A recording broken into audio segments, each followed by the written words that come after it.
Hello నమస్తే. ఆంధ్రప్రదేశ్లో తాజా రాజకీయ పరిణామాలతో పాటు అమరావతికి సంబంధించిన రైతుల్లో అమరావతికి సంబంధించిన జేఏసీలో ఎందుకు అలజడి రేగుతోంది? అమరావతి ప్రాంతానికి సంబంధించి భూములు ఇచ్చిన రైతుల్లో ఉన్న ఆందోళన ఏంటి? అమరావతి ఒకే రాజధానిగా ఉండేలా చట్టబద్ధతలు కల్పించడానికి సంబంధించి ఉన్న అంబిగ్విటీ ఏంటి? దానికి సంబంధించి రాష్ట్ర ప్రభుత్వం చేయాల్సిందేంటి? ఏం చేస్తోంది? ఎందుకు ఆలస్యం అవుతోంది? వీటన్నిటిపైన మనతో మాట్లాడడానికి జై భీమరావు భారత్ పార్టీ అధ్యక్షులు జడ శ్రవణ్ కుమార్ గారు మనతో పాటు లైవ్లో జాయిన్ అవుతున్నారు. సార్ నమస్తే. Very good afternoon. Yeah sir, చాలా రోజులు అవుతుంది మనం మాట్లాడి, చాలా ఇష్యూస్ ఉన్నాయి మాట్లాడాల్సినవి కూడా. ముందుగా మీరు గత 5 ఏళ్ళు కేసులేసి గత ప్రభుత్వం పైన రైతులతో కలిసి పోరాటం చేసి, దీక్షలు చేసి, ఉద్యమాలు చేసి, ఫ్రంట్ లైన్లో ఉండి పోరాటం చేసింది అమరావతికి సంబంధించిన ఇష్యూ. సో అమరావతికి సంబంధించిన రైతులు వాళ్ళు కోరుకున్న ప్రభుత్వం వచ్చిన తర్వాత కూడా ప్రెస్ కాన్ఫరెన్స్లు పెట్టి ఆందోళన వ్యక్తం చేసి ఉద్యమ కార్యాచరణ ఇస్తామనే ప్రకటన చేసేదాకా ఎందుకు వెళ్తుంది? అసలు ఏం జరుగుతుంది అమరావతిలో? సార్, ఇక్కడ మన ఇద్దరం మాట్లాడుకోకపోయినప్పటికీ కూడా ప్రతిరోజు మీ గురించి నా గురించి పాపం సోషల్ మీడియా మొత్తం దద్దరిల్లిపోతా ఉంది. ఏం ప్రాబ్లం లేదు, ఎందుకంటే ప్రజల కోసం మనం చేసే పోరాటం మనం మాట్లాడుకోకపోయినా సరే మన మాటలతోటి వెళ్ళిపోతా ఉంది. అంటే ప్రభుత్వ అవినీతిని ప్రశ్నించడంలో, ప్రభుత్వ దుర్మార్గాలను ప్రశ్నించడంలో ఇప్పటి వరకు మీరు నేను మాట్లాడితే అదేదో మా మీద బురద చల్లుతున్నారు, మా మీద మడ్స్లీడింగ్ జరుగుతుంది అనేటువంటి అభిప్రాయాలు వ్యక్తం చేశారు.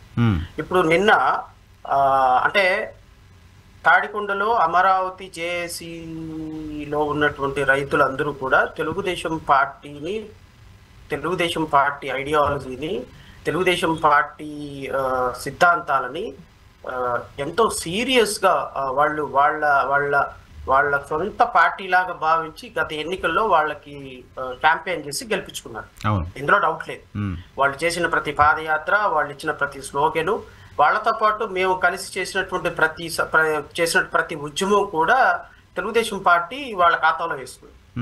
ఒక విధంగా మేమందరం కూడా తెలుగుదేశం పార్టీని అధికారంలోకి తీసుకురావటం. ఇప్పుడు ఈ రోజు ఈ సొల్లు కబుర్లు చెప్పే, సోది కబుర్లు చెప్పే ఈ సోషల్ మీడియాలో ఈ అధికార ప్రతినిధులుగా వచ్చి మాట్లాడే ఏ ఒక్కడో గత 5 సంవత్సరాల్లో చిరునామా కూడా లేదు. వాడి మొహం కూడా తెలియదు ఎవరికి.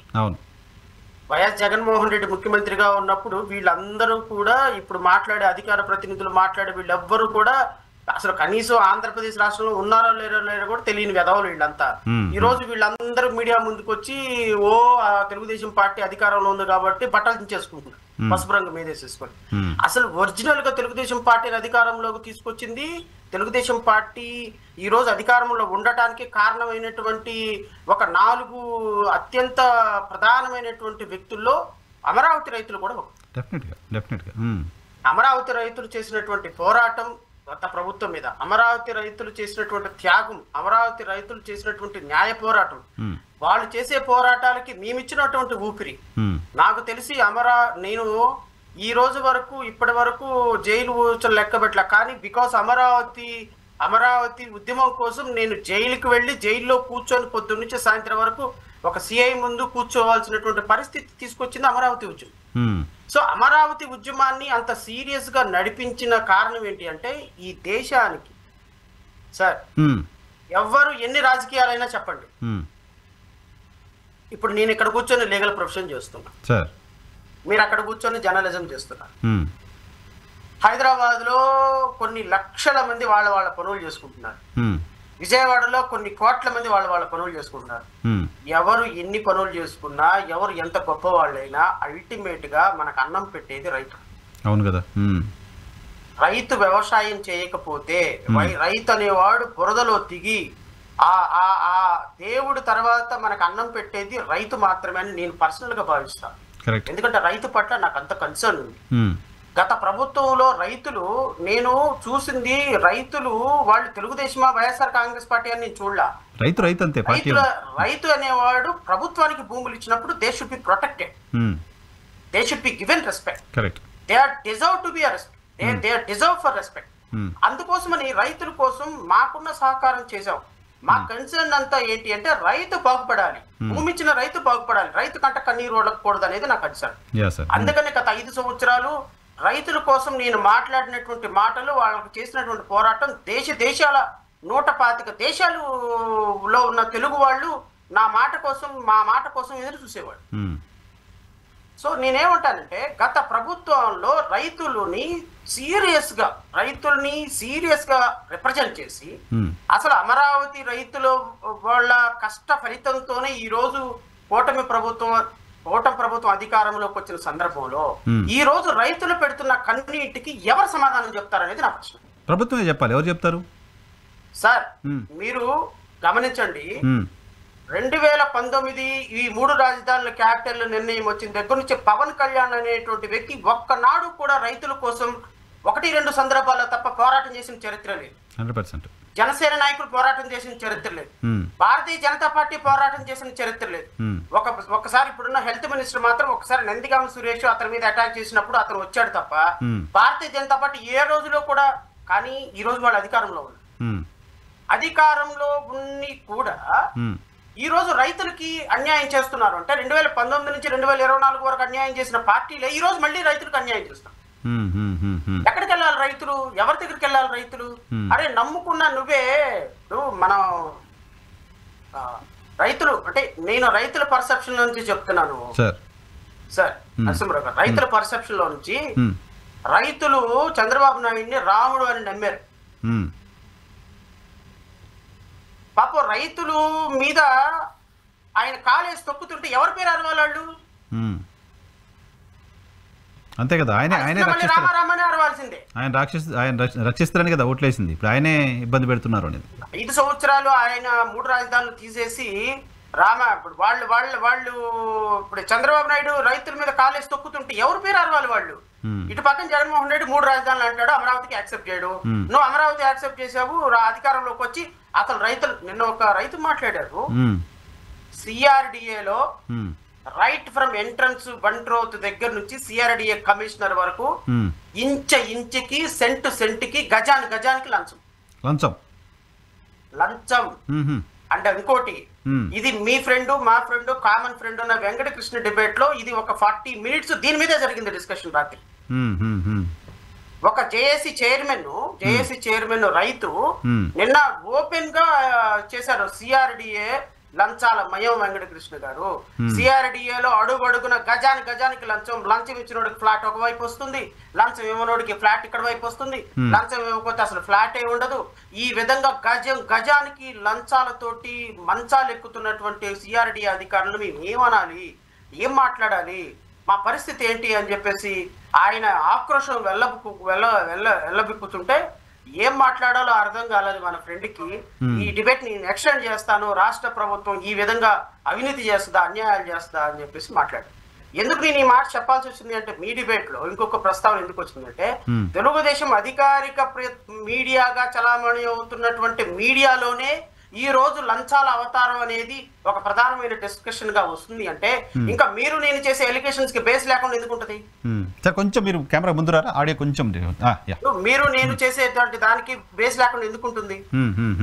కాదు సార్, ప్రభుత్వం అత్యంత ప్రతిష్టాత్మకంగా తీసుకుంది అమరావతి, సిఆర్డిఏ. అక్కడ ఈ స్థాయిలో అవినీతి బంట్రోత్ దగ్గర నుంచి పెద్ద అధికారుల వరకు లంచం తీసుకుంటే ప్రభుత్వానికి తెలియట్లేదా? ప్రభుత్వం ఏం చేస్తున్నట్టు? ప్రభుత్వానికి తెలిసింది కాబట్టి ఒకళ్ళు సార్ ఇదంతా ఎలా ఉంటదంటే వీళ్ళందరూ కూడా మనం తెలుగులో ఒక సామెత ఉంది, ఓపెన్ సీక్రెట్ అని. They know pretty well because నారాయణకి దీంట్లో భాగస్వామ్యం ఉండదు అనుకుంటారా? సిఆర్డిఏ కమిషనర్ దగ్గర నుంచి తీసుకునే దానికి నారాయణకి భాగస్వామ్యం ఉండదు అనుకుంటారా? నారా లోకేష్కి భాగస్వామ్యం ఉండదు అనుకుంటారా?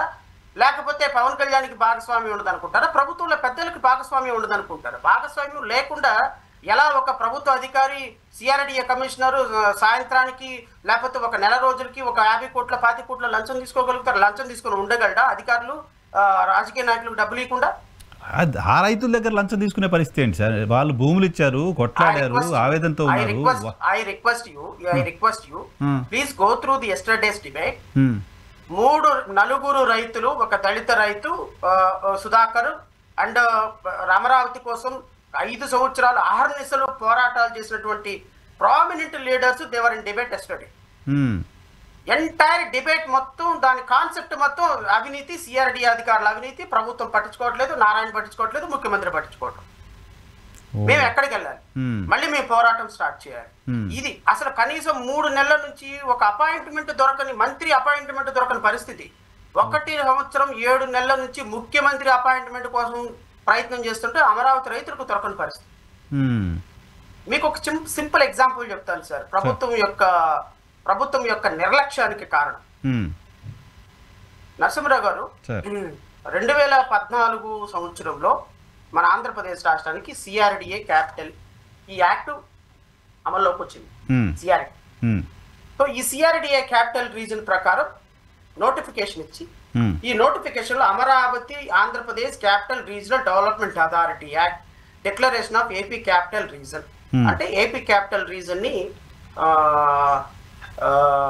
యాక్ట్ నెంబర్ 11 ఆఫ్ 2014 ద్వారా 30th డిసెంబర్ 2014 ఏర్పాటు చేసింది. అంటే అమరావతిని క్యాపిటల్ గా. సార్ 30th డిసెంబర్ 2014 అమరావతిని ఈ capital region development authority act 2014 ద్వారా ఏర్పాటు చేసిన తర్వాత అమరావతి క్యాపిటల్ గా సెంట్రల్ గవర్నమెంట్ రికగ్నైజ్ చేస్తూ ఏదైనా ఒక చట్టం పాస్ చేసిందా ఈ రోజు వరకు 2025 వరకు కూడా క్వశ్చన్ మార్క్. ఎందుకు చేయలేదు అంటే there are certain legal complication. ఎందుకు అంటే 2014 నుంచి 2014లో ఆంధ్ర తెలంగాణ విడిపోయేటప్పుడు ఆంధ్రప్రదేశ్ కి హైదరాబాద్ కి కామన్ క్యాపిటల్ గా తెలంగాణకి కామన్ క్యాపిటల్ గా హైదరాబాద్ ని పెట్టారు. అవును. ఈ కామన్ క్యాపిటల్ గా హైదరాబాద్ ని ఒక కేంద్ర ప్రభుత్వ చట్టం ద్వారా పెట్టారు. ఈ చట్టం ద్వారా 2014 నుంచి 2024 వరకు అంటే 10 సంవత్సరాల పాటు Hyderabad will be the common capital for the both Andhra Pradesh and Telangana. ఒకవేళ 10 సంవత్సరాల తరువాత Hyderabad will be a capital for the Telangana and succeeding state అంటే ఆంధ్రప్రదేశ్ వాళ్ళ క్యాపిటల్ వాళ్ళు ఎన్నుకోవచ్చు అనేది కేంద్ర ప్రభుత్వ పార్లమెంటు చట్టం. 2014లో హైదరాబాద్ విడిపోయి మనం వచ్చేసిన తర్వాత 2014లో క్యాపిటల్ రీజనల్ డెవలప్మెంట్ అథారిటీ అని ఆంధ్రప్రదేశ్ రాష్ట్రానికి ఒక రాజధాని ఏర్పాటు చేసుకున్న తర్వాత చంద్రబాబు నాయుడు చేసిన మొట్టమొదటి తప్పు ఏంటి అంటే అయా కేంద్ర ప్రభుత్వ చట్టం ప్రకారం 2 రాష్ట్రాలకి హైదరాబాద్ కామన్ క్యాపిటల్ గా పెట్టారు, బట్ మా బతుకు మేము ఏదో బతుకుతాము, మా క్యాపిటల్ మాకేదో ఇచ్చేసేయండి, అమరావతిని మేము క్యాపిటల్ గా చేసుకున్నాము కాబట్టి కేంద్ర ప్రభుత్వ చట్టాన్ని సవరణ చేసి మాకు హైదరాబాద్ మాకు క్యాపిటల్ గా వద్దు, అమరావతిని క్యాపిటల్ గా డిక్లేర్ చేసి ఒక నోటిఫికేషన్ ఇవ్వండి, కేంద్రంలో ఒక సవరణ చట్టం ప్రవేశపెట్టండి అని భారతీయ జనతా పార్టీ ద్వారా అడిగి అమరావతిని క్యాపిటల్ గా ఫిక్స్ చేసుకోవాల్సిన పరిస్థితి 2014లోనే ఉంది. సో అప్పుడే చేయలే. అప్పుడు చేస్తుంటే జగన్మోహన్ రెడ్డి ఇంకో ఆలోచన చేసే అవసరం కూడా ఉండేది కాదు, అవకాశం కూడా ఉండేది. ఆ రోజే కనుక కేంద్ర ప్రభుత్వ చట్టాన్ని మాకు వద్దులేండి, ఇంకా మేము హైదరాబాద్ మా బాధ ఏదో మేము పడతాము, మేము హైదరాబాద్ నుంచి వచ్చేసాము, మాకు అమరావతి క్యాపిటల్ గా చేసుకున్నాము, ఇది క్యాపిటల్ రీజనల్ డెవలప్మెంట్ అథారిటీ ద్వారా మేము ఒక చట్టాన్ని తయారు చేసుకున్నాం, మాకు క్యాపిటల్ గా అయిపోతుంది అమరావతి, మా అమరావతిని క్యాపిటల్ గా డిక్లేర్ చేయండి అని అన్నట్టయితే జగన్మోహన్ రెడ్డి వచ్చిన తర్వాత 3 క్యాపిటల్స్ అనేటువంటి ఇష్యూని వెంచర్ చేసేవాడు కాదు, పాసిబిలిటీ ఉండేది కదా అసలు. ఎందుకు? బికాస్ ఆంధ్రప్రదేశ్ రాష్ట్రానికి తెలంగాణ రాష్ట్రానికి హైదరాబాద్ ని క్యాపిటల్ గా అనౌన్స్ చేసింది కేంద్ర ప్రభుత్వం ఒక చట్టం ద్వారా. ఇప్పుడు హైదరాబాద్ క్యాపిటల్ గా పోవాలన్నా అమరావతి క్యాపిటల్ కావాలన్నా ఈ 2 రాష్ట్రాలకి మళ్ళీ కేంద్ర ప్రభుత్వ చట్ట సవరణ ద్వారానే అవ్వాలి క్యాపిటల్ గా. ఓకే. ఎందుకంటే ఇప్పటి వరకు ఏ ఏ ఏ రాష్ట్రాలకి కూడా క్యాపిటల్స్ ని నిర్ణయించుకునే అధికారం ఎవరిది అనేది చట్టంలో లేదు. It is and dry area. పేర్లు మార్చుకోవాలంటే ఆర్టికల్ 3 ప్రకారం కేంద్ర ప్రభుత్వం మార్చాలి తప్ప రాజధానిని మార్చుకోవడానికి రాజ్యాంగంలో ఎక్కడ ప్లేస్ లేదు. సో మొట్టమొదటిసారి ఇప్పుడు ఉత్తరాఖండ్, జార్ఖండ్, ఛత్తీస్గఢ్ వీటిని మార్చుకునేటప్పుడు కూడా ఈ ప్రాబ్లం రాలా, క్యాపిటల్ ప్రాబ్లం రాలా. బట్ ఆంధ్రప్రదేశ్ రాష్ట్రానికి క్యాపిటల్ ప్రాబ్లం వచ్చినప్పుడు చంద్రబాబు నాయుడు గవర్నమెంట్ 2014లో కనుక లీగల్ గా దాన్ని ఫిక్స్ చేసి ఉన్నట్టయితే ఈరోజు ప్రాబ్లం ఉండేది కాదు. ఆయన ఆ ఏరియాని డ్రై ఏరియాగా వదిలేయటం వల్ల ప్రాబ్లం వచ్చింది అనేది నేను మొదటి నుంచి ఎలిగేషన్ చేస్తూనే ఉన్నాను. అమరావతి రైతులని ఈ రోజు సరే ఓకే 2019 వరకు ఆ పని చేయాల లీగల్ గా. నెంబర్ 2 2014లో తీసుకున్నటువంటి 2014లో land pooling system LPS land pooling scheme ద్వారా వాళ్ళు రూల్స్ తయారు చేశారు నరసింహరావు. ఈ ల్యాండ్ పూలింగ్ స్కీమ్ ద్వారా తయారు చేసినటువంటి రూల్స్ లో ఇదిగో Andhra Pradesh capital city land pooling scheme formulation of implementation of rules 2015. Sir ఈ రూల్స్ ద్వారా నరసింహరావు గారు విత్ ఇన్ ఈ రూల్స్ ద్వారా తీసుకున్నటువంటి ల్యాండ్స్ కి reconstituted flats with in time span లోపు ఇవ్వాలి ఈ రూల్స్ ద్వారా. ఓకే, ఈ రూల్స్ ద్వారా తీసుకున్నటువంటి దీనికి విత్ ఇన్ టైం స్పాన్ లోపు ఇవ్వాలి. 24 months ఒకరికి, 34 months ఒకరికి, అండ్ 48 months ఒకరికి పెట్టినారు. ఈ రూల్స్ ద్వారా రీకాన్స్టిట్యూటెడ్ ఫ్లాట్స్ ఇవ్వాలి అని భూములు తీసుకున్న రైతులకి. ఈవెన్ వాళ్ళ చట్టంలో ఉన్నటువంటి రూల్స్ ద్వారా కూడా అమరావతి రైతుల దగ్గర తీసుకున్నటువంటి భూములకి రీకాన్స్టిట్యూటెడ్ ఫ్లాట్స్ టైం ఫ్రేమ్ లో ఇవ్వటంలో ఈవెన్ ఈ రోజు వరకు కూడా గవర్నమెంట్ ఫెయిల్ అవుతాను. ఇదే ప్రభుత్వం తెచ్చిన చట్టాన్ని ఇదే ప్రభుత్వం వైలేట్ చేస్తుంది, అమలు చేయలేకపోతుంది. 2015లో పాస్ చేసినటువంటి ఈ ల్యాండ్ పూలింగ్ రూల్స్ ద్వారా తీసుకున్నటువంటి భూములకి విత్ ఇన్ 24 months లో వాళ్ళు రీకాన్స్టిట్యూటెడ్ ఫ్లాట్స్ ఇవ్వాలి వీళ్ళ చట్టం ప్రకారం. అంటే అప్పుడు అర్థం ఏంటి, 2015లో తయారు చేసిన చట్టం 2017 లోపు రీకాన్స్టిట్యూటెడ్ ఫ్లాట్స్ ఇవ్వాలి వాళ్ళకి, ఇచ్చుండాలి. కానీ government did not do so. ఒకటి, అమరావతిని క్యాపిటల్ గా ఫిక్స్ అయ్యలేదు లీగల్ గా, రీకాన్స్టిట్యూటెడ్ ఫ్లాట్స్ ఇవ్వలేదు. సో కేవలం ఒక మాయా ప్రపంచాన్ని సృష్టించి ఒక రాజమౌళి యొక్క గ్రాఫిక్స్ ను సృష్టించి అమరావతి అద్భుతంగా డెవలప్ చేసేస్తాము, సింగపూర్ చేసేస్తాము, అమెరికా చేసేస్తాము అని ఒక అద్భుతమైనటువంటి ఒక ఒక ఒక ఇమాజినరీ ఫీల్డ్ లోకి తీసుకొని వెళ్ళిపోయి ప్రజల్ని అలా వదిలేశారు. ఓకే ఓకే, పాప రైతుకి ఈ విషయాలు ఏం తెలియవు. ఏది లీగల్ గా ఫిక్స్ కాకపోతే ఏమవుతుంది, లేకపోతే రేపు రీకాన్స్టిట్యూటెడ్ ఫ్లాట్స్ ఇవ్వకపోతే ఏమవుతుంది, మనం అడిగితే గబక్కని ఫీల్ అవుతారేమో, అడిగితే మనల్ని ఇబ్బంది పెడతారేమో, ఈ విధంగా ఉంటారు రైతులు. సో గత గవర్నమెంట్ లో జరిగినటువంటి అమరావతి రైతులకు జరిగిన అన్యాయాన్ని సరే ఆ సందర్భంలో నేను ఫైట్ చేయడానికి అవకాశం లేదు, ఎందుకంటే కొత్తగా వస్తున్న రాష్ట్రం, నిధులు రావాలి, డెవలప్మెంట్ జరుగుతుంది. చంద్రబాబు నాయుడు గారు తనకున్న స్థాయిలో he's trying his level best to renovate the state or to rebuild the state. Financial లోటు ఉంది, ఇవన్నీ కూడా ఆయన కొంత ఇబ్బందికరమైన పరిస్థితి ఉంది కాబట్టి he's trying his level best to rebuild the state అనేటువంటి ఇంప్రెషన్ లో నేను ఉన్నాను. నాకు తెలిసి ఆంధ్రప్రదేశ్ లో ఉన్న ప్రతి ఒక్కళ్ళు కూడా ఉన్నారు, 5.5 కోట్ల మంది 5 కోట్ల మంది ప్రజలు కూడా అదే ఇంప్రెషన్ లో ఉన్నారు. కానీ 2014 నుంచి 19 వరకు అడ్జస్టబుల్ మైండ్, అండర్స్టాండింగ్ మైండ్, పోనీలే అనుకున్న సందర్భంలో 2019 నుంచి 2024 వరకు జరిగిన డిస్ట్రక్షన్ ఇంకా మీకు చెప్పాల్సిన అవసరం లేదు. You know pretty well everything రైతులు ఎలా ఉన్నారు. నా ప్రధానమైన బాధ ఏంటి అంటే, నేను ఎక్కడ ఈ రోజు ఈ గవర్నమెంట్ 2024 జూన్ 11 నుంచి 2025 నవంబర్ 20వ తారీఖు వరకు ఇంచుమించుగా 17 నెలల వ్యవధి తీసుకుంటే 17 నెలల వ్యవధిలో కూడా నరసింహరావు గారు ఈ రాష్ట్రంలో అధికారంలో ఉన్న పార్టీలు ఏంటండి? 3 పార్టీలు. కేంద్రంలో అధికారంలో ఉన్న పార్టీ, రాష్ట్రంలో అధికారంలో పార్టీ, 2 పార్టీలు కలిపిన పార్టీ. కేంద్రంలో అధికారంలో ఉన్న పార్టీ ఏంటండి? బీజేపీ. కేంద్ర ప్రభుత్వం పార్లమెంట్ ఎవరి ఆధీనంలో ఉందండి? అంతే కదా, బీజేపీ. సింపుల్ మెజారిటీ సరిపోతుంది కదా, ఏం చేయాలన్నా ఎన్డీఏ. మరి అమరావతి పేరు ఎందుకు ఇంతవరకు, అమరావతిని క్యాపిటల్ గా ఎందుకు కేంద్ర ప్రభుత్వ చట్టంలో సవరణ చేసి మళ్ళీ 2014 నుంచి 2024 వరకు రీఆర్గనైజేషన్ యాక్ట్ ప్రకారం హైదరాబాద్ క్యాపిటల్ గా ఉంది. 2024 జూన్ 2 తర్వాత హైదరాబాద్ క్యాపిటల్ వాళ్ళకి అయిపోయింది. సో ఆంధ్రప్రదేశ్ కి క్యాపిటల్ గా అమరావతికి మనకి హర్డిల్స్ లేవు. ఇప్పుడు ఈవెన్ చట్ట సవరణ కూడా అవసరం లేదు, రికగ్నైజేషనే కావాలి. ఇప్పుడు మన అమరావతిని రికగ్నైజ్ చేస్తూ, అమరావతి క్యాపిటల్ గా రికగ్నైజ్ చేస్తూ ఆంధ్రప్రదేశ్ రాష్ట్ర అసెంబ్లీ మళ్ళీ తీర్మానం చేసి ఎందుకు కేంద్ర ప్రభుత్వానికి పంపించడం లేదు? మాకు అర్థం కావట్లేదు సార్, ఎందుకు, ఏంటి ప్రాబ్లం? రాష్ట్ర ప్రభుత్వానికి ఉన్న ప్రాబ్లం ఏంటి, సమస్య ఏంటి? సమస్య ఏంటి అంటే నాకున్న అండర్స్టాండింగ్ అంటే అంటే వీళ్ళ మధ్య జరుగుతున్నటువంటి డిస్కషన్, రాజకీయ వర్గాల్లో జరుగుతున్నటువంటి డిస్కషన్, చాలా టాప్ లెవెల్లో మధ్యలో జరుగుతున్నటువంటి డిస్కషన్ ఏంటి అంటే, ఈ 2024 నుంచి 2020 బహుశా జమిలీ ఎన్నికలు రావచ్చు, లేకపోతే ఇంకో ఎన్నికలు రావచ్చు, లేకపోతే ఒకవేళ 2029కి ఎలక్షన్లు జరిగినప్పటికీ కూడా వీళ్ళ ఇంప్రెషన్స్ ఏంటి అంటే, అమరావతిని ఈ రోజు గనక లీగల్ గా ఫిక్స్ చేస్తే రేపొద్దున జగన్మోహన్ రెడ్డి వస్తే మళ్ళీ 3 రాజధానులు చేస్తాడు అనే స్లోగన్ ఇవ్వటానికి అమరావతి రైతుల దగ్గరికి, రాష్ట్ర ప్రజల దగ్గరికి వెళ్ళడానికి డోర్స్ క్లోజ్ అయిపోతాయి.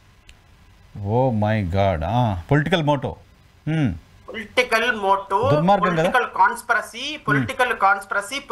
మోటో ఇది నారా లోకేష్, అయితే చంద్రబాబు నాయుడు, పవన్ కళ్యాణ్ ముగ్గురు అధ్యక్షతను జరుగుతున్నటువంటి అమరావతి రైతుల గొంతులు కోసేటువంటి కార్యక్రమం.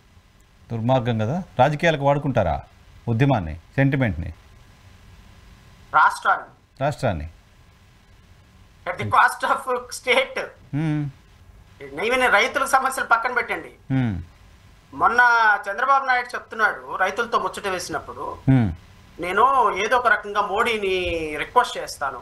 రిక్వెస్ట్ చేయాల్సిన అవసరం ఏంటి సార్? ఇది రైట్ కదా సార్. మనకేమన్నా ఒక 10,000 కోట్లు ఫండ్ అడుగుతున్నామా సార్? లేకపోతే 1000 కోట్లు ఏమన్నా ఫండ్ అడుగుతున్నావా? అరే మన ఆంధ్రప్రదేశ్ రాష్ట్రానికి అమరావతిని రాజధానిగా చేసుకున్నావా, దానికి ముద్రేసి పంపించాయా అంటున్నావు. దానికి పంపించరు వీళ్ళు ఎందుకు పంపించరు అంటే, ఈ రోజు కనుక అమరావతి కనుక ఫిక్స్ అయితే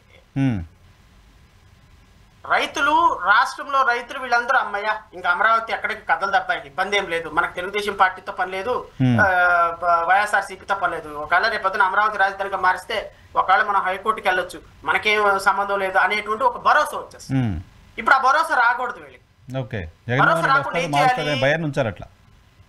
జగన్ వస్తే మారుస్తాడేమో, లేనిపోయింది ఇది మనకు మారిస్తే మళ్ళీ రేపొద్దున జగన్మోహన్ రెడ్డి 3 రాజధానులు అంటాడేమో.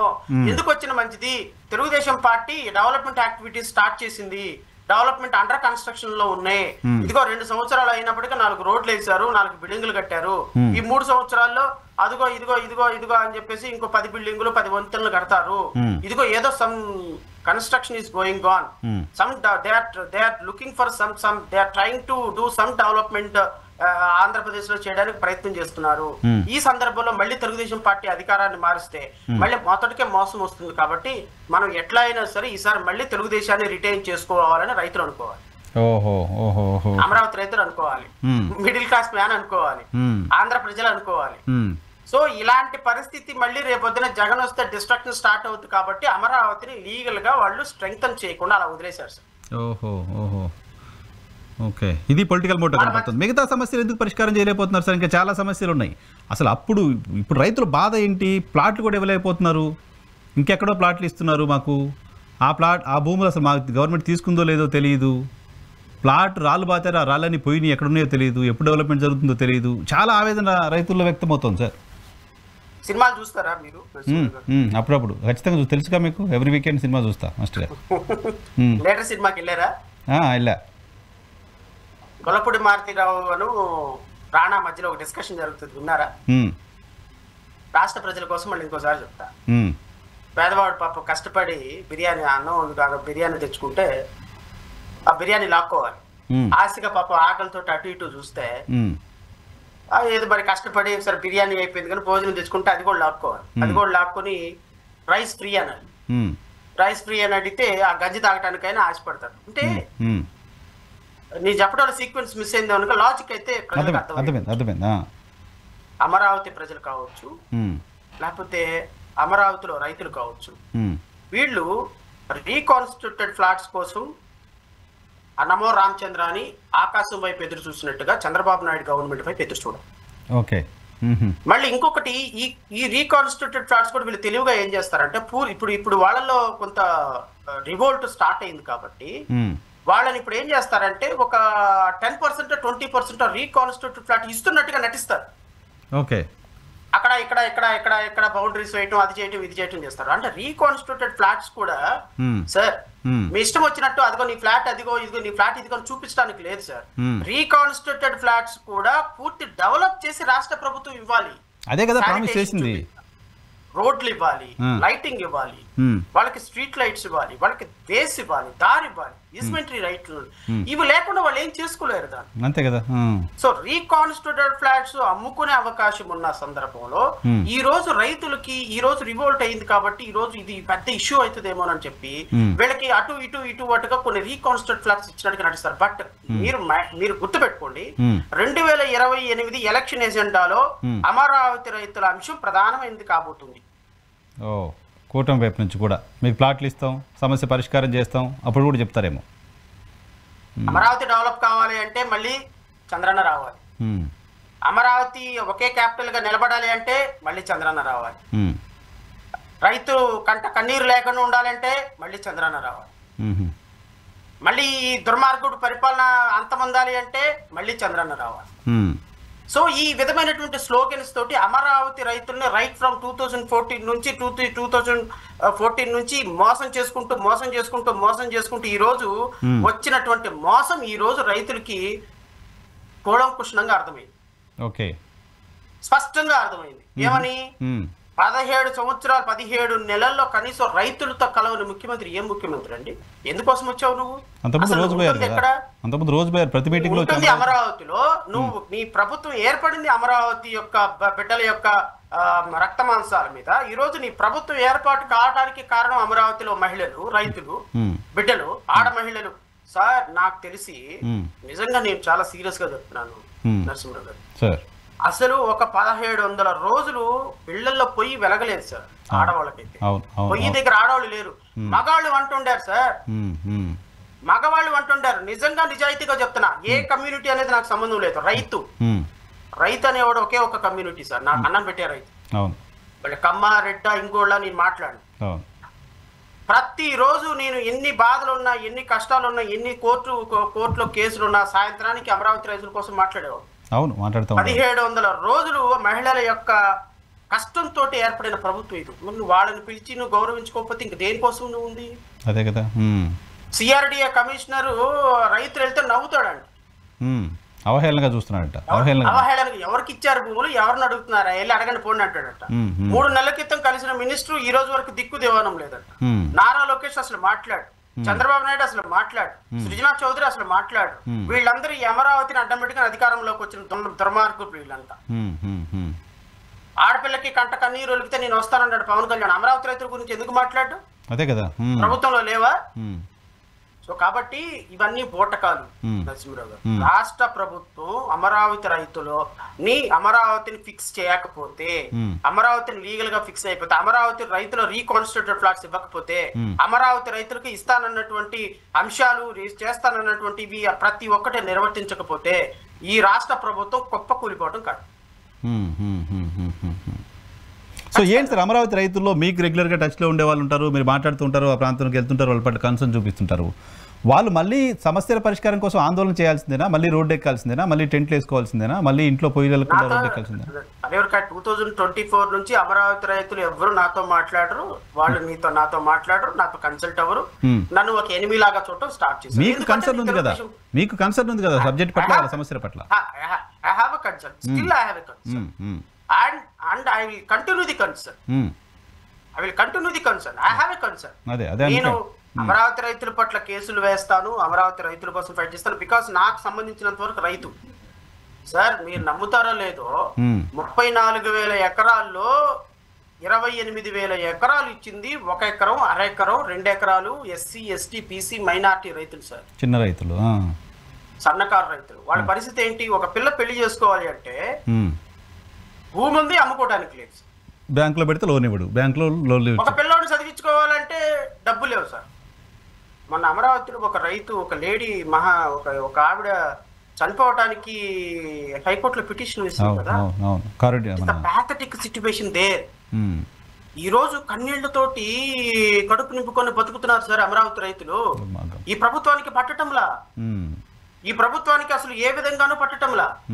రైతు భూమి అక్కడ నిరుపయోగంగా పడుంది, అది పంట పండించుకోవడానికి పనికి రావటం లేదు, అది ప్రభుత్వం కమర్షియల్ గా వాడుకోవటం లేదు, వీళ్ళు అమ్ముకోవటానికి పనికి రావట్లేదు. గత 10 సంవత్సరాలకు పైబడి ఒక భూమి కన్న బిడ్డల్లాంటి భూములు ఆ మోడు వారిపోయి ఉంటుంటే ఎలా సార్? 3 పంటలు పండే భూములు బీడు పెట్టారు. మనం కనీసం కడుపుకి అన్నం తింటున్నాము, సాయంత్రానికి వెళ్ళి పడుకుని అన్నం తినేటప్పుడు అమరావతి రైతులు గుర్తురారా?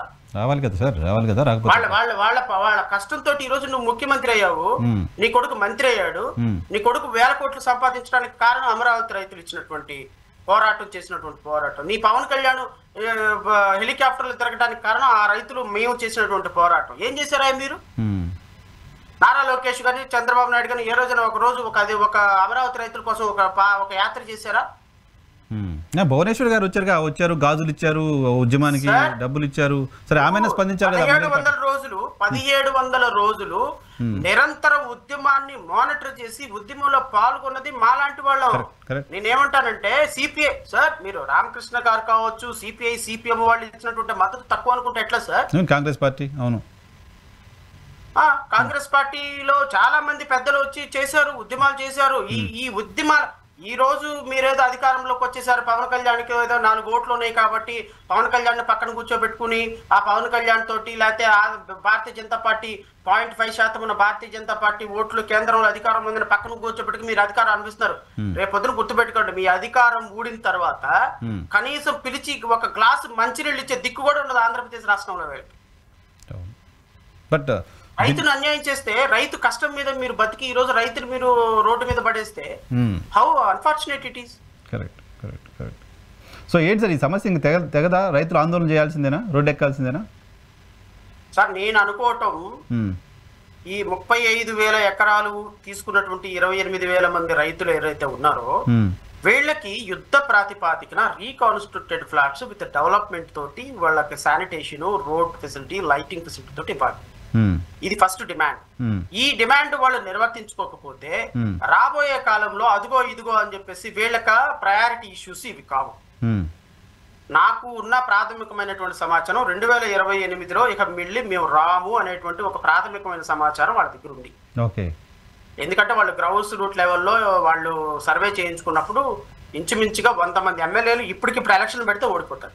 21 మంది ఎమ్మెల్యేలు ఎక్సెప్ట్ పవన్ కళ్యాణ్ తప్ప 20 మంది ఎమ్మెల్యేలు ఓడిపోతారు వాళ్ళ దగ్గర ఉన్న సర్వే రిపోర్ట్ ప్రకారం.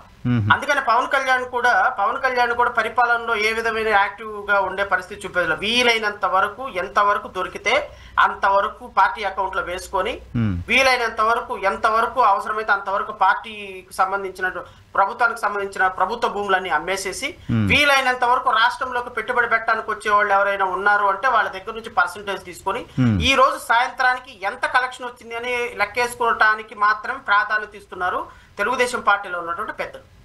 ఎందుకు అంటే చాలా భయంకరంగా ఉంది మీరు చెప్తున్నాయి అని చూస్తే ఆంధ్రప్రదేశ్ రాష్ట్రం. నేను భయంకరంగా ఉంది అంటున్నారు కదా, ఒక్కసారి మీరు రాత్రి డిబేట్ చూడండి, అమరావతి రైతులు చెప్పిన డిబేట్ చూడండి, ఇంకెవరి తొత్తు. అమరావతి రైతులు సాయంత్రానికి సిఆర్డిఏ అధికారులు గోతాల్లో డబ్బులు వేసుకుని వెళ్ళిపోతున్నారండి, మేము ఏం సమాధానం చెప్పాలి, ఎవరికి చెప్పుకోవాలి మా బాధను అంటున్నారు వాళ్ళు. ప్రభుత్వానికి అమరావతి కంటే ప్రయారిటీ ఐటమే లేదు కదా. 5 ఏళ్ళు ప్రభుత్వ పార్టీ నడిచిన తీరు చూసినా, ఎలక్షన్లో అమరావతి రైతుల గురించి మాట్లాడిన చూసినా అంతకంటే ప్రయారిటీ ఉండకూడదు కదా సార్. నేను అదే సార్, ఇప్పుడు వీళ్ళు పోలీస్ ఆఫీసర్స్ పోస్టింగ్లో డబ్బులు, ఆంధ్రప్రదేశ్ డెవలప్మెంట్ యాక్టివిటీస్లో డబ్బులు, ఇప్పుడు మీరు గత 17 నెలల్లో అంటే 17 నెలల్లో 1 సంవత్సరం కనీసం allotment of land to any company was not done. Last 4 months లో జరిగిన allotment 40,000 acres. 40,000 government land was given to different companies. అంటే ఈ 2 months లో జరిగింది. అంటే లాస్ట్ 6 months లో మీరు తీసుకుంటే అప్రాక్సిమేట్ గా 54,000 రమారన్ subject to correction 54,000 acres of government lands were alienated by for a cost to cost. ఇప్పుడు నరసింహారావు గారు వచ్చి ఇదిగో సార్ నేను ఒక టీవీ పెడుతున్నాను విజయవాడలో, నాకు ఒక 10 ఎకరాలు కావాలి, ఎంత ఎకరం మీరు అంత ఇస్తారు సార్? 10 ఎకరాలు 10 లక్షలు, ఒక్కొక్క ఎకరం 1 కోటి రూపాయలు. సో 10 కోట్ల రూపాయలు స్థలానికి కానీ 10 లక్షల రూపాయలు, 10 లక్షల రూపాయలు ఇచ్చే సేల్ డీడ్ రాసిస్తాం. నీకు 10 కోట్ల బెనిఫిట్ ఇస్తుంది కాబట్టి 1 crore ట్రాన్స్ఫర్ చేసేమా. సో మీరు ఇక్కడ ఎస్టాబ్లిష్మెంట్ పెడతారో పెట్టరో ఎవరికి తెలియదు. 10 ఎకరాల ల్యాండ్ మీకు ట్రాన్స్ఫర్ అయిపోతుంది మీ ఆర్గనైజేషన్. భూ కేటాయింపులో క్విడ్ ప్రోకో ఉంది. ప్రతి కేటాయింపులు ఏమన్నా ఎంపీ బాలశౌరికి 125 ఎకరాలు ఇచ్చారు. పాత సాధికి వాళ్ళ ఇన్స్టిట్యూషన్స్ కి సంబంధించినట్టు 200 ఎకరాలు ఇచ్చారు. అన్ని లిస్ట్ ఉన్నాయి. కొత్త కంపెనీలు, నెల రోజుల క్రితం ప్రారంభమైన కంపెనీలు, 15 రోజుల క్రితం ప్రారంభమైన కంపెనీలకు 100 ఎకరాలు భూములు ఇస్తారు. ఈ రోజు కూడా paper item, banner item, paper అదే అవునంటే అవునండి కంపెనీలు పెడతానికి startup ease of doing business. మళ్ళీ ఒక 4 సంవత్సరాల తర్వాత ఇంకో 3 సంవత్సరాలు ఈ ప్రభుత్వం వెళ్ళిపోతుంది కదా. ఈ భూ కేటాయింపులకు సంబంధించి ఎవరైనా కంపెనీలు పెట్టారంటే 0, ఎవరు కంపెనీలు పెట్టాం, భూమి మాత్రం ఎత్తుకొని వెళ్ళిపోతారు. అంటే లాబింగ్ నీకు తెలిసి ఉంటే గవర్నమెంట్ ఆఫీసర్లతోటి లాబింగ్ నీకు తెలుసుంటే, లాబింగ్ లో హైయెస్ట్ ఎవరైనా టాప్ లెవెల్లో నారా లోకేష్ లాంటి, ఇప్పుడు నారా లోకేష్ వీళ్ళందరూ ఏజెంట్లు ఆడ తిరుగుతూ ఉంటారు తెలుగుదేశం ఆఫీస్ బయట 100 మంది. నువ్వు ఎవరిని పట్టుకుంటే వాళ్ళు పని చేపిచ్చేస్తారు అంతే, నువ్వు కావాల్సింది మనీ. సో వాళ్ళు వీలైనంత వరకు మనీని ఎంత వరకు అయితే సెక్యూర్ చేసుకొని 2029లో ఈ ఈ రాష్ట్రంలోకి మళ్ళీ అధికారంలోకి రామలేమో అని ప్రాథమికమైన అంచనా వచ్చారు వాళ్ళు. అందుకోసమనే అమరావతి రైతుల సమస్యల్ని సీరియస్ గా అడ్రస్ చేయబడడానికి ఇది ఒక కారణం. ఓకే ఓకే ఓకే మిగతా అమరావతి రైతుల ముందున్న ప్రధాన అంశం ఏంటి అంటే నరసింహరావు గారు వాళ్ళకి రావాల్సినటువంటి హక్కుల కోసం వాళ్ళు మళ్ళీ రోడ్డు ఎక్కాల్సిందే. ఆల్రెడీ చెప్తున్నారు వాళ్ళు, మేము రోడ్డు ఎక్కుతాం, బయటకు వస్తాం, మాట్లాడుతాం చెప్తూనే ఉన్నారు కదా ఆల్రెడీ. రోడ్డు ఎక్కుతారు కానీ ఈ రోడ్డు ఎక్కే వాళ్ళని వీలైనంత ఎక్కువగా మేనేజ్ చేస్తారు. అతి త్వరలో మేనేజ్ చేస్తారు. ఆల్రెడీ స్టార్ట్ అయింది. ఎవరు మా నారాయణ నిన్న 48 hours వాళ్ళతో కూర్చొని సంప్రదింపులు జరిపారు. నాయకుల్ని మేనేజ్ చేస్తే చాలు, మిగతా ప్రజలకి రోడ్డు ఎక్కే పరిస్థితి ఉండదు. 28,000 మంది రైతుల్లో ఏ రైతు ఎవరైనా లీడ్ చేస్తే వెళ్తాడు తప్ప రైతులు స్వచ్ఛందంగా రోడ్డు ఎక్కలేరు కదా. సో నాకు తెలిసినంత వరకు ఈ ఉద్యమంలో నేను నాయకులను కూడా కోరేది ఏంటి అంటే, మీరు మీ స్వార్థాల కోసం చూసుకోకుండా నిజమైనటువంటి ఈ రీకాన్స్టిట్యూటెడ్ ఫ్లాట్స్ లాస్ట్ మ్యాన్ వరకు వచ్చేంత వరకు మీరు ఫైట్ చేయాలి కదా. We are with you. ప్రభుత్వాలు మోసం చేసి ఉద్యమ నాయకులు మోసం చేసి ఉద్యమ నాయకులు మోసం చేసి ఇంకెవరు న్యాయం చేసేది రైతులకి? లాస్ట్ జేఏసీ రైతులు ఏమైపోయారండి? అదే కదా, వాళ్ళు క్యాబినెట్ ర్యాంక్ పదవి వచ్చింది. ఎవరు కనపట్ల వాళ్ళు? ఒక ఆయన ఎమ్మెల్యే అయిపోయారు, ఒక ఆయన క్యాబినెట్ ర్యాంక్ వచ్చింది, ఇంకొకరికి ఏదో కమిషన్లు వచ్చినాయి. ఎవరు ఆ ఎమ్మెల్యే? వాడి పంత ఏ రోజు తలగుడ్డ కట్టుకోవటం తప్ప ఏ రోజు ఉద్యమంలో ఉన్న పాపనే పోలా, చివరి ఎక్కడో ఉండేవాడు. ఆయన ఏదో పేరు మా టీవీలో మాట్లాడి వచ్చేసింది కాబట్టి ఉద్యమాల్లోకి వచ్చిన పాపం ఏం లేదు ఆయనకి, ఉద్యమాలు చేసిన చరిత్ర ఏం లేదు. అది హైదరాబాద్ లో స్టూడియోలో కూర్చోవటం తప్ప అమరావతిలో ఏ రోజు తిరిగిన పాపాలు కూడా ఆయనది కాదు. ఇక్కడ ఉన్న ఎవరు శివారెడ్డి గారు ఒక ఆయన ఉన్నాడు, ఇంకొకళ్ళు చాలా మంది ఉన్నారు. ఇప్పుడు ఒక రాయపాడు శైలజ, ఆమె ఉమెన్ కమిషన్ అయిపోయింది. ఎవరైతే కొద్దిగా లైమ్ లైట్ లో కనిపించారో వాళ్ళందరూ కూడా పదవులు వచ్చేసింది. మరి వాళ్ళందరూ ఎందుకు మాట్లాడలేదు ఈ రోజున? పచ్చగొడ్డలు తెల్లగొడ్డలు కట్టుకున్న వాళ్ళంతా ఏమైపోయినారు? క్యాబినెట్ ర్యాంక్ హోదా పదవులు. అమరావతి ఉద్యమాన్ని లీడ్ చేసిన వాళ్ళు ఈ రోజు పదవులు తీసుకుని సైలెంట్ అయిపోయారు, ప్రభుత్వానికి దాసోహం అయిపోయినారు. ఇప్పుడు రైతులను రోడ్డు మీద వదిలేశారు. ఇప్పుడు కొత్త తరం నాయకులు మొదలయ్యారు. వీళ్ళు కూడా రేపొద్దున ఒక 4 రోజులు ఉద్యమం చేసిన తర్వాత ప్రభుత్వం వాళ్ళని మేనేజ్ చేస్తే నిజమైన రైతుల పరిస్థితి ఏంటి? రైతులు నేనంటాను, ఇప్పుడు నేను వీళ్ళనేమో తప్పు పట్టడంలో కొత్తగా నాయకత్వంలోకి వచ్చిన వాళ్ళు, నేను వీళ్ళని మీరైనా సరే ఇదిగో పాత నాయకులాగా శివారెడ్డి అట్లాంటి వాళ్ళు లేకుండా ప్రభుత్వంలో పదవులు తీసుకుని ఒక ఆయన వస్తాడు, ఆయన పేరు ఎవరు, మన పచ్చ తల ఎప్పుడు చూడు బ్లూ కండవాను పచ్చ కండవా ఉంటుంది, ఆయన పెద్దగా అరుస్తూ ఉంటాడు, బీపీ వచ్చి కోటే అనుకుంటా. ఈయన ఏదో సామాజిక చైర్మన్ అయినట్టున్నాడు. ఈయన అసలు అమరావతి రైతుల కోసం ఆయన బహుశా 1,00,000 సార్లు అయినా గొంతు హార్ట్ అటాక్ వచ్చి పోతాడేమో అనిపిస్తుంది ఇది మన మీడియాలో. Where is he? మాట్లాడాలి వాళ్ళంతా కూడా, నిజానికి వాళ్ళంతా కూడా మాట్లాడాలి వీళ్ళంతా. ఎందుకంటే మీరు వచ్చిందే ఉద్యమం నుంచి. రాజకీయ పొలిటికల్ పార్టీగా we are still stood behind the farmers. We are still taking forward the issue. Where you are people, ఉద్యమాన్ని తీసుకొని వచ్చినాడు, ఒక ఎమ్మెల్యే అయిపోయినాడు, ఇంకోటి సామాజిక చైర్మన్ అయిపోయినాడు, ఇంకోటేమో ఇంకొక రాష్ట్రానికి ఇంకొక ఆమె చైర్మన్ అయిపోయింది ఉమెన్ కమిషన్ కి. మీరంతా అమరావతి రైతుల నుంచి ఉద్యమాలు చేస్తున్నారు, అమరావతి రైతుల నుంచి ఉద్యోగాలు చేసుకున్నారు, అమరావతి రైతుల నుంచి డబ్బులు సంపాదించుకుంటున్నారు, అమరావతి రైతుల నుంచి ఈ రోజు అమరావతి రైతులను రోడ్డు మీద వదిలేసి మీ యొక్క పబ్బాలు మీ యొక్క ఆస్తులు సంపాదించుకుంటున్నారు. బట్ నిజమైనటువంటి రైతు ఇప్పుడు అక్కడ ఏడుస్తున్నాడు. ఎవరు ఆ రైతుకి? రాష్ట్ర ప్రభుత్వం పట్టించుకోవట్లా, నారా లోకేష్ పట్టించుకోవటంలా, పవన్ కళ్యాణ్ పట్టించుకోవట్లా, నారాయణ పట్టించుకోవటంలా, పనిచేసినటువంటి మోసినటువంటి నాయకులందరేమో వాళ్ళని రోడ్డు మీద వదిలేశారు. ఇప్పుడు కొత్తగా వచ్చే నాయకులు ఎంతవరకు వీళ్ళని తీసుకెళ్తారో తెలియదు. ఇప్పుడు అమరావతి రైతులకు రావాల్సినటువంటి హక్కులు 2014 నుంచి పెండింగ్ లో ఉంటే మాట్లాడేవాడెవడు, పోరాడేవాడెవడు, రైతుల పరిస్థితి ఏంటి అని అడిగే ప్రశ్నలకి ఆన్సర్ దొరకాలి డెఫినెట్ గా దొరకాలి. మిగతా ఇష్యూస్ చూస్తే పవన్ కళ్యాణ్ గారికి సంబంధించి ఆయన ఎందుకు మాట్లాడట్లేదు అనుకుంటున్నారు?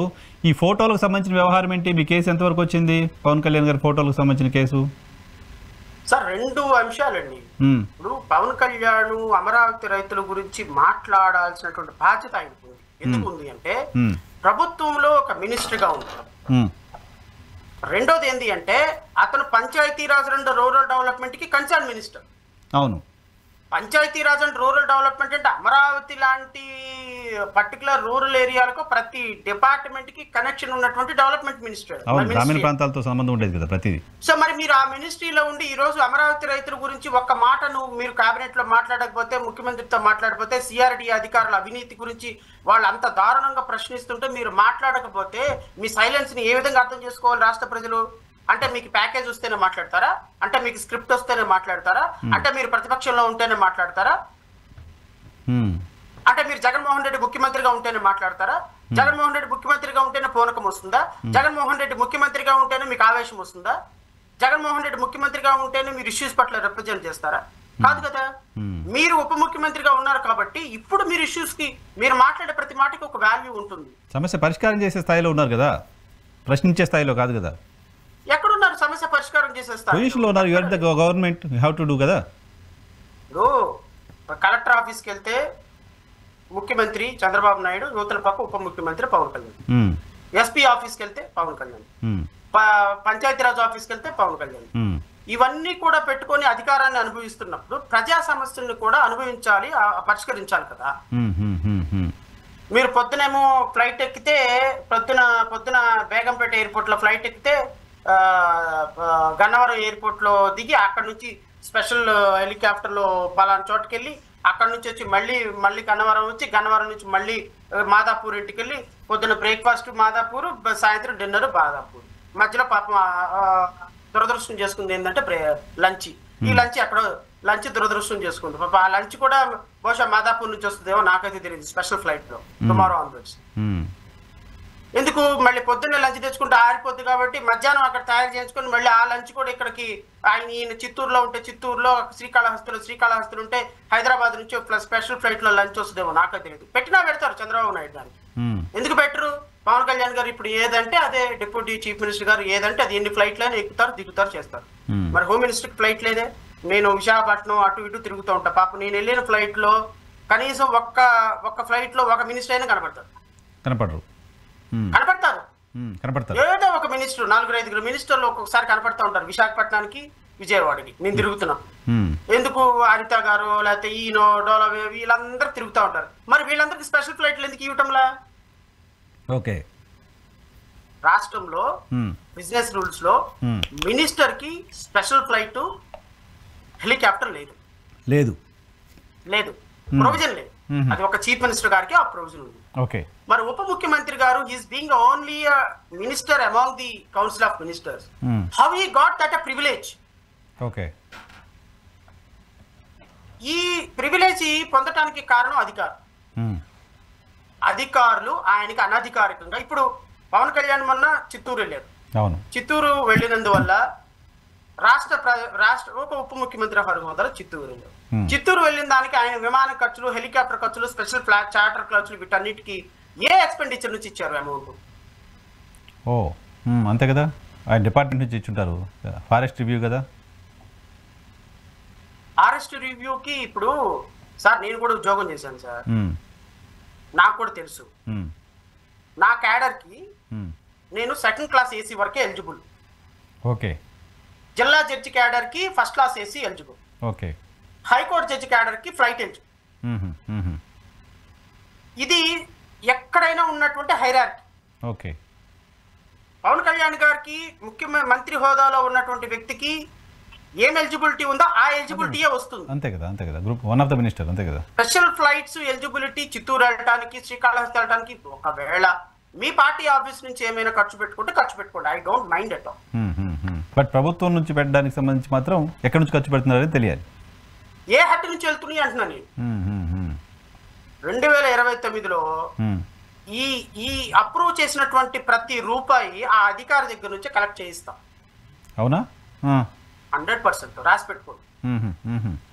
పెట్టుకోండి సార్. 2029లో ఏ అధికారి అయితే ప్రతి రూపాయి డిప్యూటీ చీఫ్ మినిస్టర్ కి అప్రూవ్ చేశాడో ప్రతి రూపాయి వాడి పర్సనల్ అకౌంట్ నుంచి తెప్పిస్తాం బయటికి. ఓకే, ఎందుకు అంటే ఇప్పుడు సార్ నేనేమంటానంటే పవన్ కళ్యాణ్ గారు హెలికాప్టర్ వాడటమో లేకపోతే ఇది వాడటమో తప్ప నేను అంటంలా. మీరు మీ అనాధికారిక కార్యక్రమాలకి ఏ ఒక్క తెలంగాణ మంత్రి అయినా ఆంధ్రప్రదేశ్ లో అవుతున్నారా సార్? లేదు కదా అసలు. సార్ మీ అన్నయ్య హైదరాబాదు, మీరు హైదరాబాదు, మీ ఫ్యామిలీ హైదరాబాదు, మీ బిజినెస్ హైదరాబాదు, మీ మీ మీ సినిమాలు హైదరాబాదు, మీ ఫంక్షన్స్ హైదరాబాదు, మీ హౌస్లో హైదరాబాదు, మీ బిజినెస్ హైదరాబాదు, మీ ప్రతి ప్రయాణం, ప్రతి మంచి ప్రతి చెడ్డ హైదరాబాదు, మీ మొత్తం హైదరాబాద్లో ఉండి ఇక్కడ నుంచి మనం ఒక ఎమ్మెల్సీ ఇచ్చారు ఆయన కూడా హైదరాబాద్ లోనే ఉంటాడు, ఇక్కడికి ఎప్పుడు రాడు. ఈ రాష్ట్రంలో ఇన్కమ్ తీసుకుంటూ మీరు హైదరాబాద్ లో ఉంటూ హైదరాబాద్ కి ఈ పవన్ కళ్యాణ్ ఒక రోజు హైదరాబాద్ వెళ్తే ఇంచుమించుగా 4 కోట్ల నుంచి 5 కోట్ల రూపాయలు ఖర్చు అవుతుంది సార్. ఆయన యంత్రాంగానికి దీని అంతటికి ఎక్కడి నుంచి వస్తే ఈ డబ్బులన్నీ? మళ్ళీ హైకోర్టులోనేమో హైకోర్టు చీఫ్ జస్టిస్ ఏమో బేదార్పులు అరుస్తుంటాడు, రాష్ట్ర ప్రభుత్వం బాగలేదు, మా హైకోర్టు కట్టడానికే రాష్ట్ర ప్రభుత్వం దగ్గర డబ్బులు లేవంట, పోనీలేండి భూములు అమ్ముకుంటే మీకేంటి నష్టం, మీ భూమి అమ్ముతున్నారా అని ఆయన అంటాడు. మరి ఈ ఎక్స్పెండిచర్ అదే వృధా ఖర్చే కదా. యోగాకి 300 కోట్లు ఖర్చు పెట్టినారు, ఉపయోగం లేకుండా. యోగా సెంటర్ విశాఖపట్నంలో చేసిన దాన్ని నిన్న సత్యసాయి జిల్లాలో జరిగిన దాని ఈవెంట్ కి ఒక 200 కోట్ల రూపాయలు ఖర్చు పెట్టారు. ఇవన్నీ కూడా రాష్ట్ర ప్రభుత్వం బేదరుపులు అరుస్తూ ఇన్ని వృధా ఖర్చులు చేస్తుంటే మాట్లాడాలి కదా. బిసైడ్ దాట్ ఈరోజు పవన్ కళ్యాణ్ గారు మీరు అడిగిన దానికి చెప్తున్నాను, ఈరోజు పవన్ కళ్యాణ్ అనేటువంటి ఉప ముఖ్యమంత్రి ఫోటో ఒక కాన్స్టిట్యూషనల్ స్పిరిట్ లో, ఒక కాన్స్టిట్యూషనల్ పోస్ట్ కు ఉండాల్సినటువంటి గౌరవం ఉండాల్సినటువంటి ప్రభుత్వ ఆఫీస్ లో ఈయన ఫోటో ఉండటానికి చట్టం ప్రకారం పరిమితి లేదు సార్. ఓకే. సో నేను ఇప్పుడు మీకు ఒక సింపుల్ ఎగ్జాంపుల్ చెప్తా. స్టాలిన్ ముఖ్యమంత్రి అయిన తర్వాత వాళ్ళ నాన్నగారి ఫోటో అన్ని ప్రభుత్వ కార్యాలయాల్లో పెట్టించాడు తమిళనాడు, కరుణానిధి గారు. ఎవరో పిల్లి వేశారు, నాలాంటి పిల్లి వేస్తే హైకోర్టు పిలిచింది, ఏందయ్యా ఆయన మాజీ ముఖ్యమంత్రి అండి. మాజీ ముఖ్యమంత్రికి ఈ రాష్ట్రంలో ఫోటోలు గవర్నమెంట్ ఆఫీస్ లో పెట్టే ప్రొవిజన్ ఉందా అని. లేదని 5 minutes లో తీసేసి కంప్లైంట్స్ రిపోర్ట్ చేయమని. ఎందుకు అంటే ప్రభుత్వ కార్యాలయాలకు ఒక శాంటిటీ ఉంది. సో చీఫ్ మినిస్టర్ అనే వ్యక్తి కాన్స్టిట్యూషనల్ పోస్టు, ప్రధానమంత్రి కాన్స్టిట్యూషనల్ పోస్టు, చీఫ్ జస్టిస్ లేకపోతే భారత రాష్ట్రపతి కాన్స్టిట్యూషనల్ పోస్టు. కానీ మినిస్టర్ అనేటువంటి వ్యక్తి ఒకవేళ నువ్వు పెట్టాలి అంటే రూల్స్ తయారు చేసు. ఆంధ్రప్రదేశ్ స్పెషల్ రూల్స్ ప్రకారం ఆంధ్రప్రదేశ్ రాష్ట్రానికి ఇదిగో ఈ ఫాలోయింగ్ ఫొటోస్ ఆంధ్రప్రదేశ్ రాష్ట్ర ప్రభుత్వ కార్యాలయాల్లో పెట్టొచ్చు.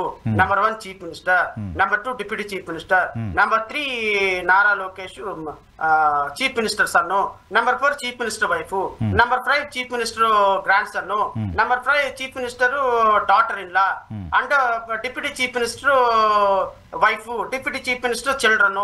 4-5 ఉన్నారు కాబట్టి వాళ్ళ 5 ఫోటోలు మీరు ఒక రూల్స్ తయారు చేసుకుని పెట్టుకోండి. నేనేం కాదంటానా? ఆ రూల్స్ తప్పుగా ఉంటే మళ్ళీ నేను కోర్టుకు వెళ్తాను. అది వదిలేసేసి మీ దగ్గర రూల్స్ ఉండవంట పోని పెడితే అందరు మినిస్టర్ల ఫోటోలు పెట్టండి. ఇటు పక్క చంద్రబాబు నాయుడు ఫోటో పెట్టి అటు 24 మంది మినిస్టర్ల ఫోటోలు పెట్టండి. అందరు పెట్టి అదే ఏదో ఒక ప్రొవిజన్ ఉండాలి కదా. ప్రొవిజన్ అయితే మీరు తయారు చేసి ఏంటంటే మిగతా మంత్రులకు సిగ్గులేదు.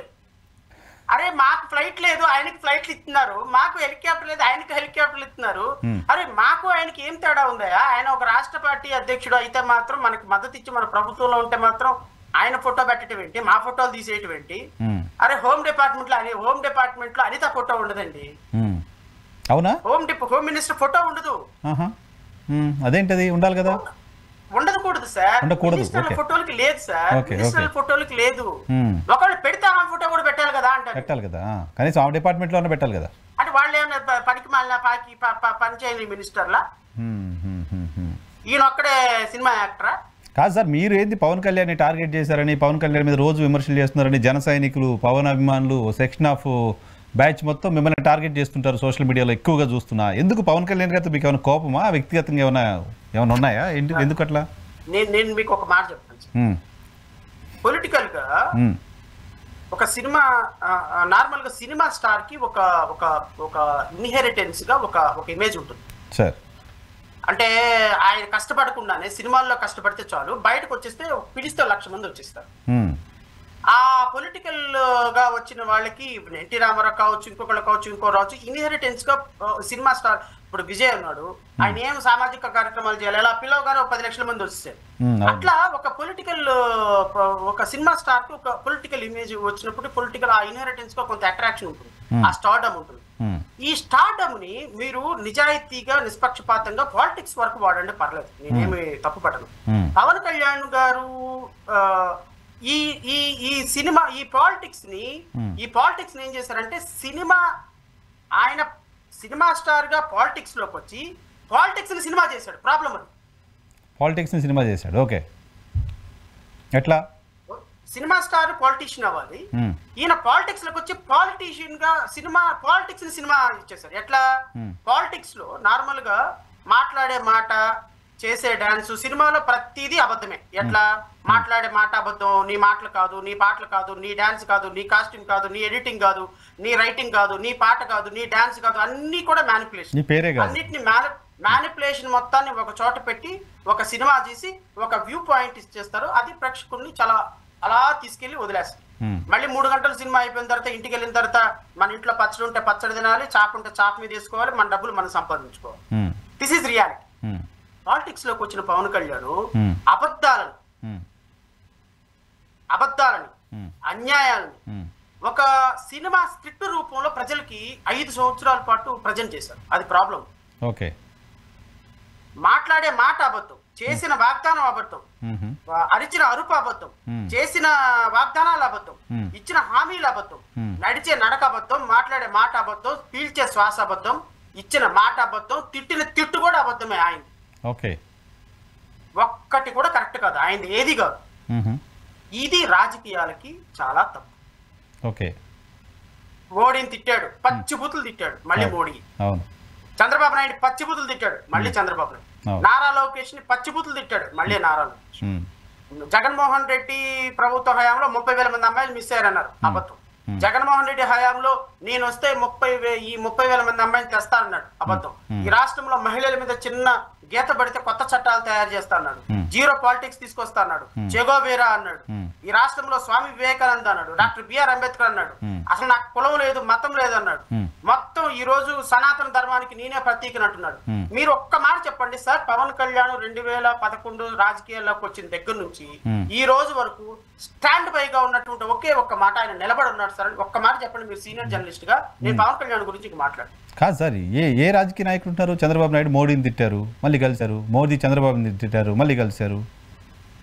ఎస్, పవన్ కళ్యాణ్ చంద్రబాబు నాయుడు మోడీని తిట్టాడు, మోడీని కలిశాడు. అంతవరకు 1-2 ఎక్స్క్యూజ్ చేయొచ్చు, 100కి 100 అబద్ధమే అనేది నా బాధ. ఓకే, మొత్తం అబద్ధాలే ఉన్నాయి, నిజాలేం లేవు అని. కొద్ది కాతే కొంచెం అన్నా. ఇప్పుడు చంద్రబాబు నాయుడు ఏ రోజు కూడా నేను సనాతన ధర్మానికి ప్రతీక అనలా, నేను చెగోవేరా అనలా, నేను అంబేద్కర్ అనలా, నేను ఎస్సీ ఎస్టీల కోసం ప్రాణం పెడతానన్నా, నేను ముస్లిం ఫ్యామిలీలో పుట్టానలా, నేను బీసీల కోసం చేస్తానన్నా, నేను అసలు రాజకీయాల్లో కులం లేదురా అనలా. అంటే ఈ రోజు మాట్లాడిన దానికి రేపటికి రేపు స్టేట్మెంట్ మారొచ్చు కానీ సిద్ధాంతమే మారింది పవన్ కళ్యాణ్ గారిది మొత్తం అండి. వాట్ నాట్ సార్, ఆయన డ్రెస్సెస్ ఇప్పుడు ఈ రోజు టీ షర్ట్ వేసుకుంటాడా, రేపొద్దున మళ్ళీ పంచగట్టుకుంటాడు, మళ్ళీ రేపొద్దున కుర్తా పైజమా వేసుకుంటారు. అంటే డ్రెస్సింగ్ సెన్స్ గురించి నేను మాట్లాడటంలా, మన మైండ్ ఆలోచనలు ఎలా ఉంటుందో మన డ్రెస్ సెన్స్ కూడా అలాగే ఉంటుంది. స్టెబిలిటీ లేదు.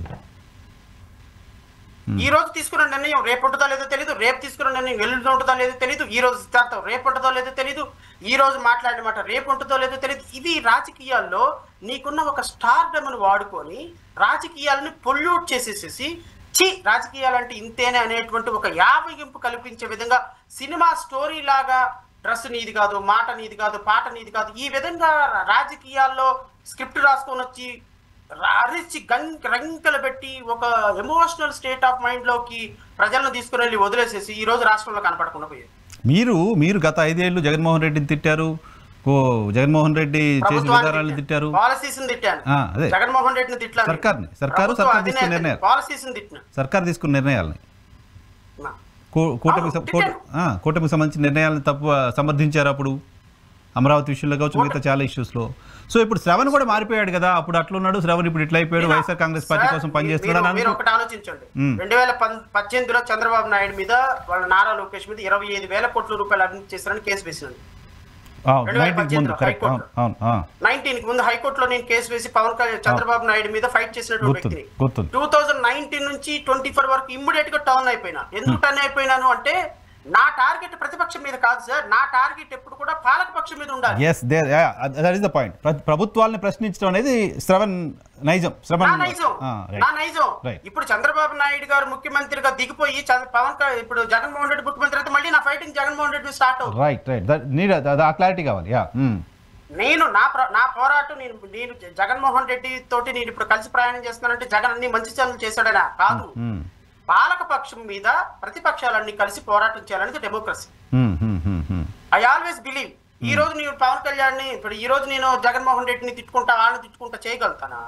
ఈ రోజు నేను ఫైట్ చేయాలి అంటే ప్రతిపక్షాలన్నీ ఒకటవ్వాలి, అమరావతి రైతుల గురించి ఫైట్ చేయాలి, ప్రతిపక్షాలన్నీ ఒకటవ్వాలి.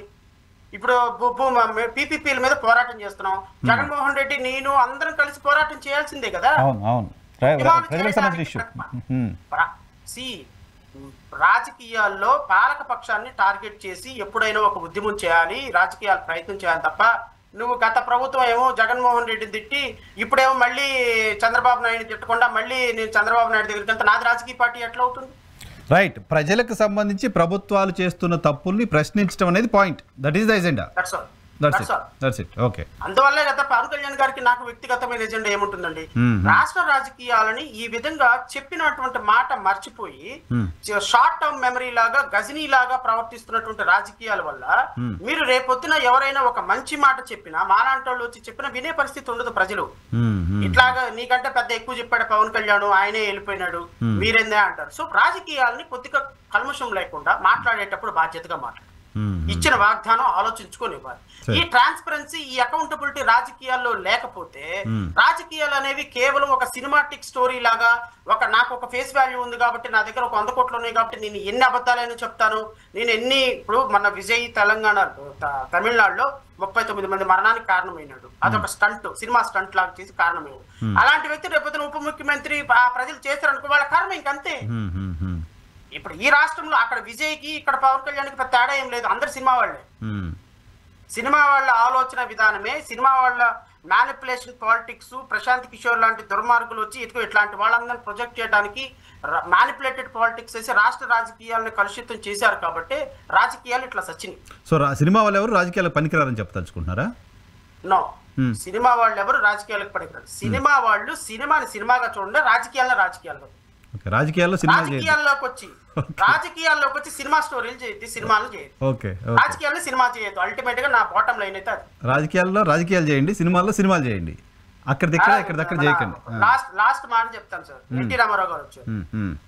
ఎన్టీ రామారావు గారు ఈ దేశంలో ఆయన తీసుకొచ్చిన సంస్కరణలు ఒక ముఖ్యమంత్రి